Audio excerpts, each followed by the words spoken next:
my friends are simps. So one of the things that I really dislike about playing electronic music live is all of the faff with the cables. You know, you turn up and you only have like 5 minutes to set everything up, and you're trying to figure out which mini jack MIDI cable goes into which port. And it kind of adds to the stress of the situation, and it is even worse actually after you've played, because people can be kind of, you know, nice and kind and accommodating when you're setting up because you've just turned up and they're trying to be, you know, welcoming and everything. But after you've played, they're like, get the fuck off the stage, you know, we've got to fucking turn this around and get somebody else on. And so there's always this mad panic and rush. And maybe, you know, that's not intended, but I always kind of feel that way. And if you add on top of this that by the time we've played, we might well be intoxicated or, you know, under the influence of whatever other substances. And so you're kind of just trying to get out of the way. And I always end up just stuffing all my cables and all my bits and pieces back into the bag or whatever case I've taken with me in a manner which some may describe as haphazard, but definitely isn't careful, no matter how carefully I've packed it to go there in the first place. So this means that you are at risk of losing stuff, breaking stuff. Everything gets kind of tangled up and disorganized, and it's you know, it's not great generally, but it's an even bigger pain in the arse when you have to play a gig the next night because you have to go back to the hotel or wherever you're staying, maybe a floor or, you know, an alley somewhere near the venue, and you have to unpack everything, make sure that you haven't lost anything, which you probably have. I decided recently that as I'm going to be playing a number of gigs, I'm going on tour next year to support the release of my album, which you should go and pre-order now. And I thought, you know, I want to have a solution like we did in the band. You know, guitarists will have pedal boards with all their pedals set up and connected, so why don't I just do the same thing? So I set up my M8 and various things on this board, which you might recognise from some of my videos.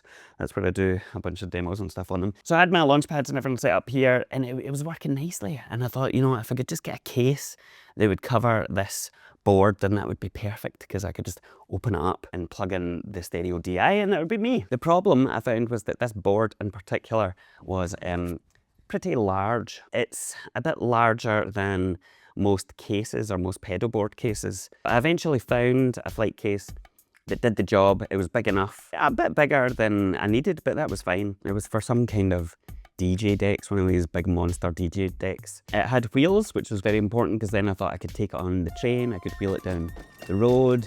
I wouldn't have to worry about, you know, lifting this thing on my own all the time. It's a proper, nice, touring grade flight case, but unfortunately this thing was fucking massive.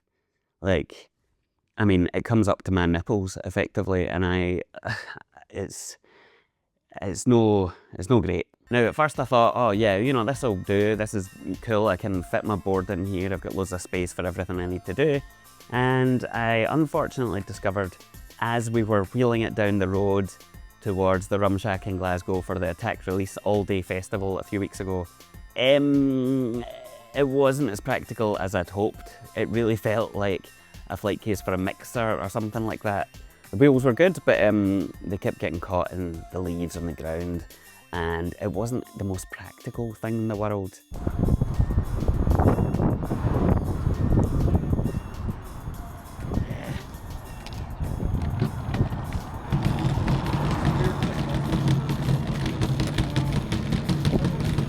It was good when we got there because I just opened it up and plugged everything in, and then when I was done I just put the case lid back on and that was it. However, it's a monstrosity, and the sad reality is that it's too big. The kicker was when, after we'd played and after I was trying to help my drunk pals get up the road and my intoxicated self, I realised that there was no possible way that I could wheel that thing in my state up the road, never mind get it up the bloody stairs in the flat. So I thought I would get a taxi. However, the thing is, it's too big. It's too big to fit in a normal taxi. It won't go in the boot. We had to get a black hack with, you know, like the space for the wheelchair and everything. So I did somehow manage to get the flight case up the stairs, but I genuinely thought I was going to have an aneurysm or, you know, pop a hernia or something like that. It was a traumatic experience all around, and to be honest, I think it'll just have to live in this flat forever because I'm never moving it again, ever. Anyway, I still had this dream of having a flight case that I could just take places and have everything connected up because it made it so much more convenient. And I was kind of tossing and turning over this for weeks, talking to people about this fucking stupid case that I bought. And so I looked on eBay, I found another flight case which seemed a reasonable size, especially when I realized that I didn't actually have to use the board. Like, I didn't have to use the board that I had everything connected up onto. I could just, you know, put the stuff in the case and treat that as the board, which would, I don't know why I didn't think about that in the first place. So I found another flight case. Didn't have wheels, didn't have a big handle, but it didn't really matter because it was much smaller. So this is the flight case. As you can see, I've got my mixer here. I've also got this lovely pedal, the flight delay from JHS. Using this on the effects loop from my Behringer mixer so that I can add wee bits and pretend I'm doing stuff. You know how it works. It comes with a removable lid, which is quite nice, and I've obviously started to stick it up in the traditional manner. Anyway, as nice as this case is, I did run into a wee bit of an issue in that it is much smaller and much more inconvenient, but it didn't really fit all my stuff because I need to have 2 launch pads in there, my M8, the mixer, and the pedal board and various things, the pedal and a couple other things, and it just didn't have enough space. So I landed on this idea where if I have my mixer here and the pedal here, what I could do was build a shelf situation. So I've got these foam riser things that came from the other flight case, and they slot in here, and I got a big shelf cut to size, and the idea is that I'll basically just slide it on here. I'll leave a bit of space at the back so the cables can come out. And yes, you can see how fucking chaotic this studio is, so please don't comment on it. Or do what you want, I don't give a fuck. Shelf, and on top we'll have my launch pad.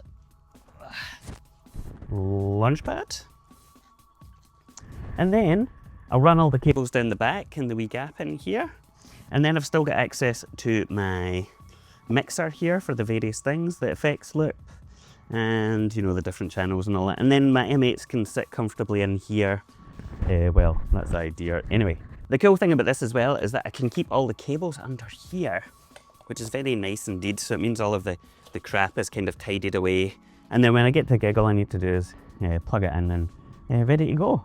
Now I did run into a couple of issues. One of them was the height of the board, because I need there to be enough clearance for whatever plugs I've got in here. And the problem I had was that the 9-volt, I can't find the fucking thing now to show you, but the 9-volt plug that I would have in here for the pedal was too tall.